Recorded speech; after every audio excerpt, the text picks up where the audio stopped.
რომელ პარტიას დაუჭერთ ხარ საპარლამენტო არჩევნებში? ამ პარტიას რო არ დაუჭერ, ეგ ვიცი. და დანარჩენებიდან არჩევანის საშუალება მექნება და საინე მე თასუ ყველა პარტია გააქროთ. მინე მაგალითად არც ერთი პარტია ხალხისთვის არ არსებობს. აი ეს პარტია რო არ გავიცი და ეს ხელისუფლება და ნაციონალური პარტიას კარგად გვაცხოვრეს შედარებით. გასულ წლებში. იგივე პარტიას, იმიტომ რომ ბევრი რამე კარგი გააკეთეს. პარტიას უყოლას ვაგინო. დავით ბაქრაძეს. ისინი უფრო კარგები იყვნენ ვიდრე ესენი. დავით ბაქრაძეს.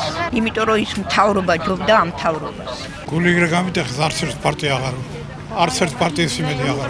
ჯერ წინა მთავრობა არ იყო მაინც და მაინც რომ აი გლეხ ხალხს პატივი ეცადა. ეს მთავრობა ივანიშვილი უარესი დადგა. ნახოთ ახლა კანდიდატები თუ წესილი კანდიდატი დადგა და იმედი გვექნება, უნდა მივცეთ ერთ-ერთ ხმა.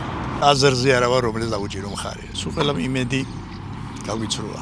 არც ერთი პარტია არ მაინტერესებს და ჩემნაირად ბევრია გამწარებული. ნათელაშვილი. ეგეცავ ცადოთ რა. ეს უნდა მოვაშოროთ ეს თაობა. ჯერ ვერ გეტყვით. ჯერ ვფიქრობ. მანამდე დრო არ იგი. ნათელაშვილს უჭერნა მხარ. არც ის აღარ ვენდობი მე მარტო მაგათ. ერთი ეგეცავ ცადოთ კაც. დას გააკეთე. ჯერჯერობით არც ერთი. ახალგაზრდა პატრიოტთა ალიანსი. შედარებით ობიექტურად ლაპარაკობენ ყველაფერს. ისევე მას რა თქმა უნდა ნაციონალური. შეიძლება ნაციონალური ჯობია მათ. არც ეს არავის ნერვები აღარ აქვს. ჯერ არც მაგ გადაწყვეტილი რომელ პარტიას მოიცემ პარტ. ჩამოყალიბებული არა ვარ ჯერ. ჯერ გადაწყვეტილი არა მაგ კონკრეტულად რომლის დავუჭერ. არ ვიცი ვის უნდა მივცე ხმა. ვინ იმსახურებს?